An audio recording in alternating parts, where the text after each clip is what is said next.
Welcome back to my YouTube channel BMS Gyan. तो आज हमको स्टडी करना है दोष दूध साथी विज्ञानम अध्याय का 12th पॉइंट, जो कि हमारा दोष गति और रोग मार्ग। ठीक है, तो इसमें हम स्टडी करेंगे त्रियो रोग मार्ग, जिसमें रहेगा शाखागत रोग मार्ग, मर्म अस्थि संधि रोग मार्ग और कोष्ठगत रोग मार्ग। और हम कोष्ठगत में होने वाले रोग के बारे में पढ़ेंगे, मर्म तथा अस्थि और संधि रोग मार्ग में होने वाले रोग पढ़ेंगे और इसी प्रकार शाखागत रोग पढ़ेंगे। इसके बाद हम देखेंगे रोग मार्गों में दोषों की गति, मतलब शाखा से कोष्ठ की ओर दोष की गति और कोष्ठ से शाखा की ओर दोषों का गमन। तो चलिए स्टार्ट करते हैं। इसके पहले हमने डिफिनीशन एंड इम्पोर्टेंस ऑफ रोग निदान, सामान्य निदान एंड सामान्य लक्षण ऑफ दोष वृद्धि चयन प्रकोप, दोष धातु आश्रय आश्रय भाव, धातु क्षय वृद्धि लक्षण, मल क्षय वृद्धि लक्षण, हेतु भेद एंड लक्षण ऑफ अग्नि दृष्टि, डिफिनीशन एंड सामान्य लक्षण ऑफ आम, साम एंड निराम दोष दूष्य लक्षण, दोष पाक एंड धातु पाक लक्षण। हम आवरण के बारे में बाद में देखेंगे, पहले हम दोष गति और रोग मार्ग के बारे में देख लेते हैं। तो चलिए देखते हैं रोग मार्ग, त्रियो रोग मार्ग। तो आचार्य चरक ने त्रिविध रोग मार्गों का वर्णन सूत स्थान अध्याय 11 में 33 अध्याय में के अंतर्गत किया है। ठीक है, तो चलिए देखते हैं। आचार्य चरक के अनुसार सूत स्थान अध्याय 11 में वर्णन है कि त्रयो रोग मार्गः इति शाखा मर्मस्थि संध्या कोष्ठश्च।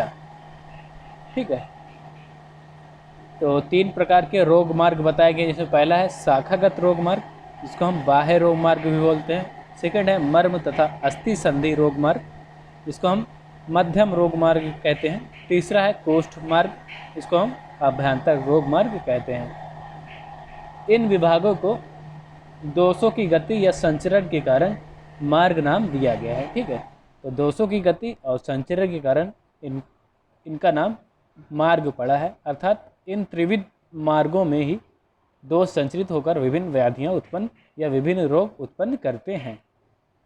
अब हम देखते हैं कि रोग मार्ग ज्ञान का उद्देश्य।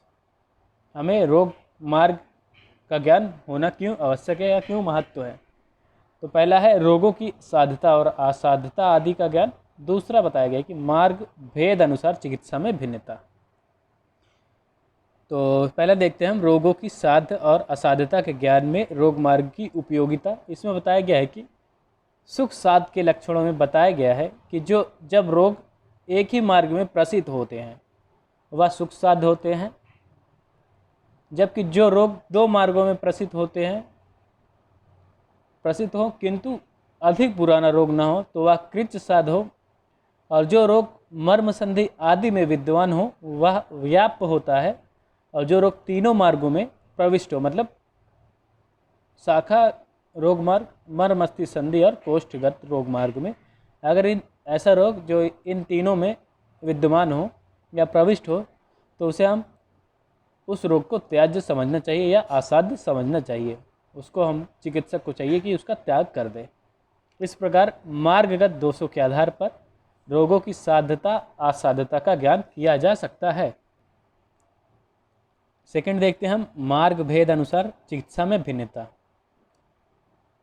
तो पंचकर्म चिकित्सा का मुख्य सिद्धांत है कि संशोधन कर्म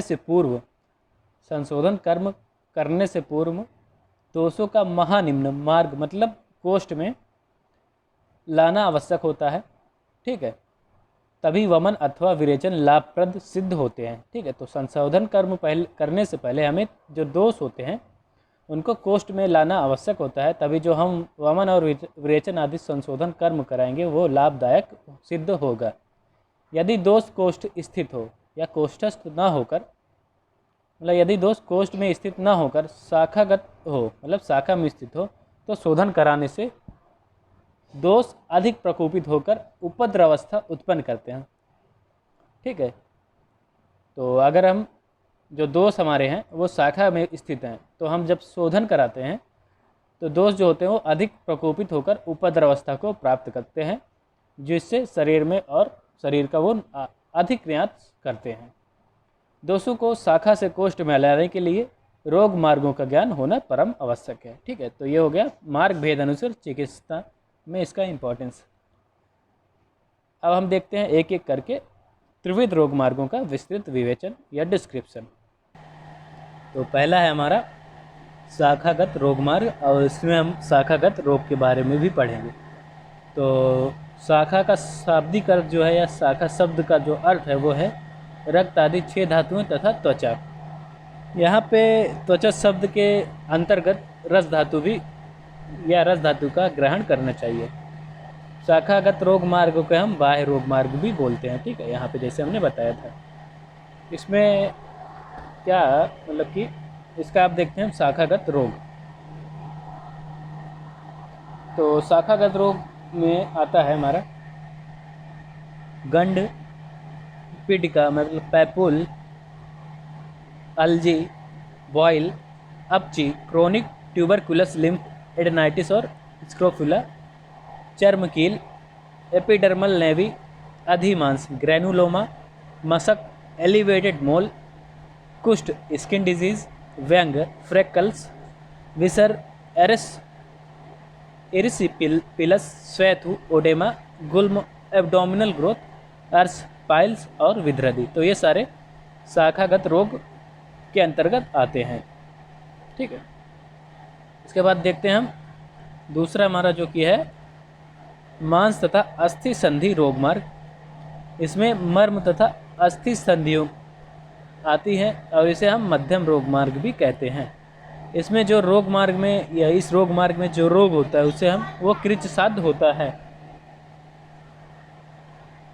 ठीक है, तो इसमें हम देखते हैं मध्यम गत रोग मार्ग, गत मतलब मध्यम रोग मार्ग में जो रोग होते हैं वो हैं पक्षवद मतलब पैरालिसिस, पक्षग्रह, पावरलेसनेस ऑफ 1/2 ऑफ बॉडी, अपतानक टेटेनस, अर्दित फेशियल पैरालिसिस, सोस इमासिएशन, राजक्षमा, पल्मोनरी ट्यूबरक्लोसिस, अस्थिशूल, बोनी पेन या पेन इन बोन, संधिशूल, जॉइंट पेन, गुदभ्रंश, रेक्टल प्रोलैप्स, हिक्का, हिकअप, और लास्ट है जो सिर, हृदय और बस्ती के रोग मतलब disease of head, heart and bladder. ठीक है, अब देखते हैं हम थर्ड हमारा अभ्यंतर या पोस्ट मार्ग या एवं रोग। तो इसको हम तृतीय रोग मार्ग भी कहते हैं। इसमें आता है हमारा कोष्ठ, जिसमें महास्रोत, शरीर मध्य, ये सारे कोष्ठ के पर्याय आते हैं। जैसे हमने फर्स्ट ईयर में पढ़ा था, कोष्ठ पुनरुच्यते महास्रोता शरीर मध्यम महानिम्नम आम पक्वास्यश्च इति पर्याय शब्दस्तंत्रे सा रोग मार्ग अभ्यंतर। इसमें आमाशय, अग्नाशय, पक्वाशय, मूत्राशय आदि मिलकर कोष्ठ कहे जाते हैं। कोष्ठ को ही हम अभ्यंतर रोग मार्ग कहते हैं। ठीक है, इसमें जो तृतीय रोग मार्ग में के रोग जो होते हैं वो सुख साध्य भी हो सकते हैं, कृच साध्य भी हो सकते हैं, याप भी हो सकते हैं और असाध्य भी हो सकते हैं। तो इनकी साध्यता और असाध्यता इनके लक्षण पर निर्भर करती है। रोगों के सभी लक्षण मिलने पर वह असाध्य जबकि अल्प मिलने पर साध्य होंगे। ठीक है, तो अब हम देखते हैं अभ्यंतर रोग मार्गगत व्याधियाँ। तो इसमें आती हैं ज्वर, फीवर, अतिसार, डायरिया, सर्दी, वॉमिटिंग, ये सारे कोष्ठ से रिलेटेड डिजीज़ आएंगे। वॉमिटिंग हो गया, अल्सर मतलब फूड पॉइजनिंग, विसूचिका, कॉलरा, कास मतलब कफ, श्वास डिस्पोनिया, हिक्का, हिक्का मर्म तथा अस्थि संधिगत रोग मार्ग में आया था।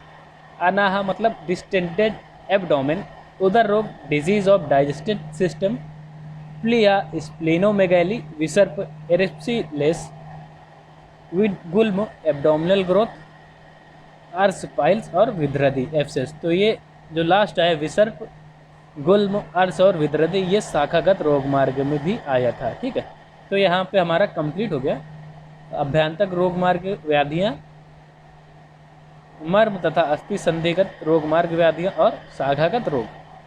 अब हम देखते हैं रोग मार्गों में दोषों की गति। तो इसमें पहला बताया गया है कि शाखा से कोष्ठ की ओर जो गति होती है दोषों को जो गमन होता है, एक हो गया। दूसरा है कोष्ठ से शाखा की ओर दोषों का गमन। तो सबसे पहले हम देखते हैं शाखा से कोष्ठ की ओर गमन। ठीक है, तो पहला हम देखते हैं शाखा से कोष्ठ की ओर दोषों की गति। जैसा कि हम चाहते हैं दोष जो होते हैं वो तीनों रोग मार्ग में गमन करते हैं, जैसा अभ्यंतक या कोष्ठ मार्ग, मर्म अस्थि और संधि रोग मार्ग और शाखा रोग मार्ग। तो इन तीनों रोग मार्ग में दोषों का गमन होता है।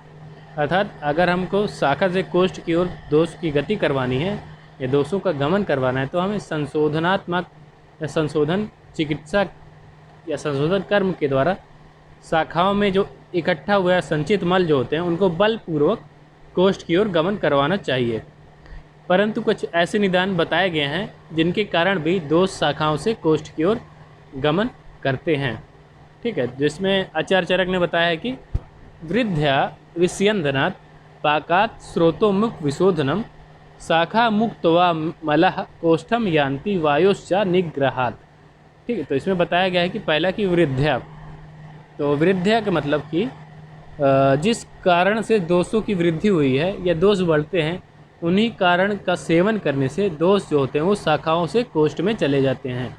ठीक है, तो हमें जिन कारण से दोष हमारा बढ़े हैं उन्हीं के कारण या उनकी और सेवन ऐसे आहार विहार का और सेवन करने से या आचरण करने से दोषों की और वृद्धि होकर शाखा से वो कोष्ठ की ओर चले जाते हैं, क्योंकि वह शरीर के बाहर निकलने के लिए उन्मुख हो जाते हैं। चक्रपाणी ने या आचार्य चक्रपाणी ने बताया है कि कोष्ठ को महानिम्न कहते हैं, अतः दोष जब मात्रा से अधिक हो जाते हैं तो निम्न प्रदेश की ओर स्वतः गति करते हैं। ठीक है, मतलब महानिम्न प्रदेश या कोष्ठ प्रदेश की ओर अपने आप ही गति करना शुरू कर देते हैं। सेकंड बताया क्या है, विस्यंदन। इसमें क्या होता है कि दोषों का विस्यंदन, विलयन या द्रवी भाव या पिघलाने से शाखाओं से संचित हुए दोष जो होते हैं वो स्नेहन, स्वेदन आदि क्रियाओं के द्वारा कोष्ठ अर्थात निम्न प्रदेश की ओर गति करते हैं। ठीक है, तो विस्यंदन मतलब पिघलाना या द्रवी भाव, लिक्विफाई करना। तो जब दोषों को स्नेहन और स्वेदन आदि क्रियाएं की जाती हैं, आदि कर्म किए जाते हैं, तो दोष जो होते हैं वो को शाखा से कोष्ठ की ओर गमन करना स्टार्ट कर देते हैं। थर्ड है हमारा पाकात। इसमें होता है कि दोषों का परिपक्व होना, मतलब जब दोष आम अवस्था से पक्व अवस्था से में परिवर्तित हो जाते हैं या चेंज हो जाते हैं, तो कह सकते हैं कन्वर्ट हो जाते हैं, तो शाखा से कोष्ठ की ओर गमन करते हैं। चौथा बताया गया है हमारा कि स्रोतोमुख विशोधनम। ठीक है, तो इसका मतलब है कि दोषों का वाहन करने वाले स्रोतों के मुख मार्ग में कोई अवरोध हो तो उसके दूर कर देने से मुख मार्ग स्वच्छ हो जाता है और दोष जो होते हैं वो अपनी स्वाभाविक गति करने लगते हैं। अगर स्रोतों के मुख मार्ग में कोई अवरोध है तो हमें उनके मुख को या स्रोतों के मुख को विशोधन मतलब शोधन कर देना, मतलब उस अवरोध को हटा देना चाहिए या स्वच्छ कर देना चाहिए, तो दोष जो अपनी स्वाभाविक गति करने लगते हैं। ठीक है, इसी प्रकार दोष जो होते हैं वो शाखा से कोष्ठ की तरफ आ जाते हैं या गमन करते हैं। पांचवा है हमारा वायु निग्रह। इसमें क्या होता है कि वायु जो होता है वो समस्त रोगों का कारण होता है। जो भी है, जितने भी रोग होते हैं वो मैक्सिमम जो होते हैं वो वात के कारण होते हैं। वायु अनियंत्रित होने पर दोष जो होते हैं वो कोष्ठ से शाखा की ओर फेंकती है। जब वायु अनियंत्रित होती है, ठीक है, मतलब अनियंत्रित मतलब विषम हो जाती है, ऐसा कह सकते हैं हम, तो जो दोष का गमन करवाती है वो कोष्ठ से शाखा की ओर उनको फेंक देती है या उनका गमन करा देती है। अगर हम वायु का नियंत्रण कर ले या वायु को नियंत्रित कर लिया जाए तो दोष स्वाभाविक गति के द्वारा पुनः कोष्ठ में आने लगते हैं। ठीक है, तो ये हो गया हमारा कंप्लीट यहाँ पे शाखा से कोष्ठ की ओर दोषों की गति। अब हम देखते हैं कोष्ठ से शाखाओं की ओर गति।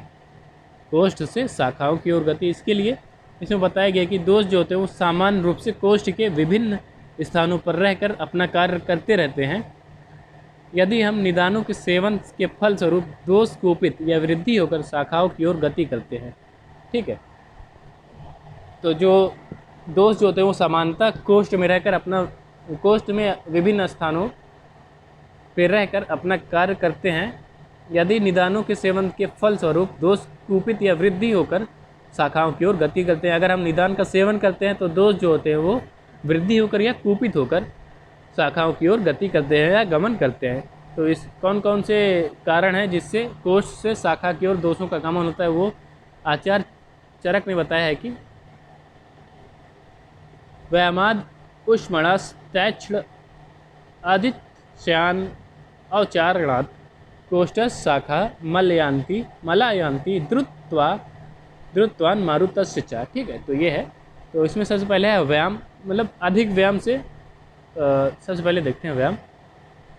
तो अधिक व्यायाम से या अधिक परिश्रम करने से दोष जो होते हैं वो कोष्ठ से संक्षोभित होकर, मतलब वहाँ से उठ के शाखा की ओर गमन करने लगते हैं। जैसे कि अगर हम एग्जांपल लेते हैं कि किसी पात्र को छोप देने पर उसमें रखा जल बाहर गिर जाता है, उसी प्रकार दोष कोष्ठ से शाखा में गमन करते हैं। छोप मतलब बहुत ज़्यादा हिलना या हिलाना डुलाना। शरीर जो जब व्यायाम करते हैं, परिश्रम करते हैं, तो शरीर के सारे अंग प्रत्यंग हिलते डुलते हैं, तो उससे जो दोष जो होते हैं वो कोष्ठ से हट के निकल के बाहर दो शाखा की ओर गमन करने लगते हैं। सेकंड बताया गया है कि उष्णता की तीक्ष्णता से, मतलब उष्ण आहार विहार से दोष जो होते हैं वो विलीन होकर शाखा की ओर गमन करने लगते हैं। थर्ड है अहित भोजन के सेवन से, मतलब कि अहितकर आहार विहार के सेवन से या आचरण से स्वस्थान में स्थित दोष, अपने स्वयं के स्थान में जो दोष स्थित रहते हैं वो उन्मार्गगामी हो जाते हैं और अपनी मर्यादा को अतिक्रमण कर, मतलब तोड़कर बाहर निकल जाते हैं। ठीक है, जो उनका मार्ग है, ठीक है, वो अपने मार्ग से हटकर दूसरे मार्ग में चलने लगते हैं और अपने मार्ग को छोड़कर बाहर निकल जाते हैं। जैसे फॉर एग्जांपल अतिवृद्धि होने पर जल जो होता है वो अपने जलाशय से बाहर निकल जाता है। जैसे नाली होती है, अगर बहुत ज़्यादा ही जल की वृद्धि हो गई है तो जल जो होता है वो जलाशय मतलब नाली को छोड़कर बाहर इधर उधर निकलने जाता है। उसी प्रकार अहितकर भोजन करने से दोष जो होते हैं वो अपने स्थान को छोड़कर उन्मार्गगामी होकर बाहर निकल जाते हैं। चौथा जो है हमारा वात के अधिक शीघ्रगामी होने से। ठीक है, तो वायु जो होता है वो उसमें चल गुण प्रधान रहते हैं और उसके कारण दोषों का जो कोष्ठ से शाखा की, उसके कारण दोषों को वो कोष्ठ से शाखा की तरफ फेंक देती है। तो ये सारे हमारे कंप्लीट हो गया कोष्ठ से शाखाओं की ओर गति, इसके कारण हो गए। इसी प्रकार हमने देखा था कि शाखा से कोष्ठ की ओर गति, उसके कारण देखे थे किस प्रकार शाखा से कोष्ठ की ओर गति दोषों का गमन हो रहा था। ठीक है, अब हम देखेंगे नेक्स्ट वीडियो में दोष गति। तब तक बने रहिए चैनल के साथ। हमारे लाइक कमेंट और सब्सक्राइब करना मत भूलिएगा। कोई भी डाउट हो तो आप हमें अपना क्वेश्चन कमेंट बॉक्स में पूछ सकते हैं। तब तक के लिए धन्यवाद।